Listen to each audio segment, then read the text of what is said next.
राम राम। जय माँ भारती, जय छत्तीसगढ़। आप सभी का मेरे YouTube चैनल सत्य साक्षात्कार में हार्दिक अभिनंदन एवं स्वागत है।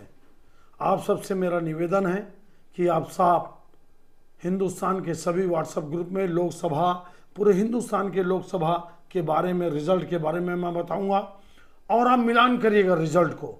जैसे छत्तीसगढ़ की विधानसभा में, राजस्थान और मध्य प्रदेश की विधानसभा में, खासकर छत्तीसगढ़ की 90 सीटों पे जो मेरा लगभग सटीक आकलन बैठा, उसी तरह से मैं कोशिश करूंगा कि हिंदुस्तान के सभी प्रांतों में भारतीय जनता पार्टी और कांग्रेस इंडी गठबंधन और एनडीए की कितनी सीटें आ रही हैं मैं बताऊंगा। इसलिए मैं आपसे निवेदन करता हूं कि हिंदुस्तान के सभी व्हाट्सएप ग्रुप में मेरे इस चैनल को आप फॉरवर्ड और सेंड करते रहेंगे और सब्सक्राइब करते रहेंगे। आज इस कड़ी में छत्तीसगढ़ की सरगुजा लोकसभा सीट का आकलन और विश्लेषण करते हैं। देखिए, पिछला चुनाव बहुत दमदार लेडी भरतपुर सोनहट से एमएलए, जिनका मुख्यमंत्री में बहुत तगड़ा नाम चल रहा था, रेणुका सिंह जी भारी मतों से चुनाव जीती थी। लगभग 1,57,000 के आसपास वोटों से चुनाव जीती। कांग्रेस के धाकड़ नेता प्रेमनगर के एमएलए खेलसाय सिंह जी को, बड़े लोकप्रिय नेता, बड़े धाकड़ नेता को चुनाव हराई और लगातार सरगुजा का चुनाव भारतीय जनता पार्टी जीतते आ रही है। 2004 में भी, 9 में भी और 14 में भी, 19 में भी। 2004 में नंद कुमार साय जी हराए खेलसाय सिंह जी को। 2009 में आपका मुरारी लाल सिंह जी हराए भानु प्रताप सिंह जी को भारी मतों से 1,60,000 से। 2004 में नंद कुमार साय जी लगभग 1 लाख वोट से हराए और कमल भान सिंह जी जो युवा नेता थे 2014 में, उन्होंने रामदेव राम जी जो एमएलए थे लुंड्रा से, डॉक्टर पीताम्बराम के भाई, उनको चुनाव हराए। आपका 1.5 लाख से ज़्यादा मतों के आसपास से चुनाव हराए। आज क्या स्थिति है? चिंतामणि महाराज जी जो 2 बार के एमएलए थे, वो कांग्रेस छोड़ दिए विधानसभा के पहले। टीएस बाबा से उनकी नाराजगी बढ़ी, वो भूपेश के बड़े करीबी आ गए। कांग्रेस की इंटरनल पॉलिटिक्स में जब चिंतामणि जी की टिकट कटी सामरी से, तो भारतीय जनता पार्टी ज्वाइन कर गए। ये हमेशा बोलता हूँ मैं, इन गहिरा गुरु जी के बेटे, इनका आश्रम है, इनके फॉलोअर्स हैं। सरगुजा में है, रायगढ़ में है, आपका 2 लोकसभा में है। जिला तो कई सारे हैं, एमसीबी जिला है, आपका कोरिया जिला है, सरगुजा जिला है, सूरजपुर जिला है।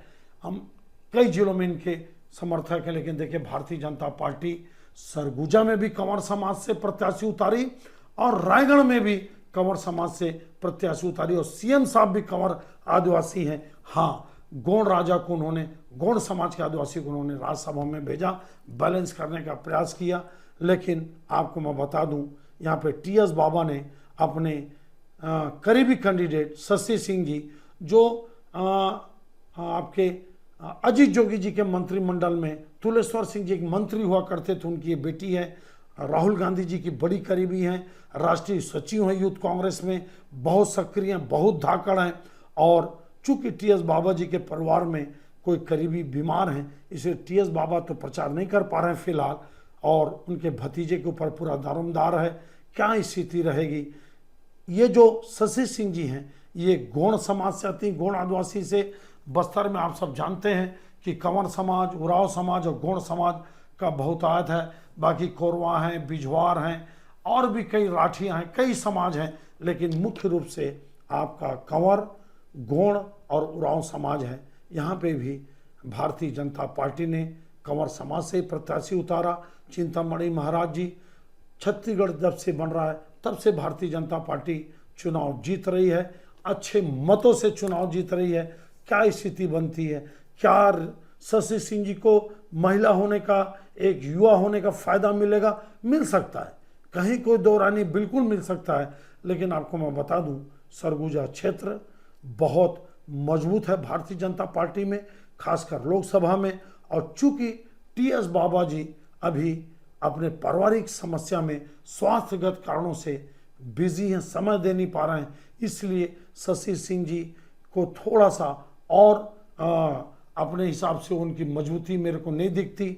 चिंतामणि महाराज जी अच्छे नेता हैं, दमदार नेता हैं, कहीं कोई दो राय नहीं है, लड़ाई जोरदार होगी। सरगुजा में यहाँ पे भी विष्णुदेव साय जी चाहेंगे कि सरगुजा में भी एक तरफा, क्योंकि उनको सरगुजा क्षेत्र की 14 सीट को मजबूत करने की जिम्मेदारी है, झारखंड को मजबूत करने की जिम्मेदारी है, मध्य प्रदेश की मंडला और शहडोल लोकसभा, देखिए उनका प्रचार चालू हो गया है मध्य प्रदेश में। देखिए मैं चुनाव के पहले बोला था कि सरगुजा से सीएम आदिवासी इसलिए बनेगा, मैं 2-3 महीना पहले बोला था कि सरगुजा से ही आदिवासी सीएम बनेगा। उसका कारण ये बताया था कि मध्य प्रदेश और झारखंड में भी छत्तीसगढ़ के आदिवासी सीएम का उपयोग भारतीय जनता पार्टी करेगी।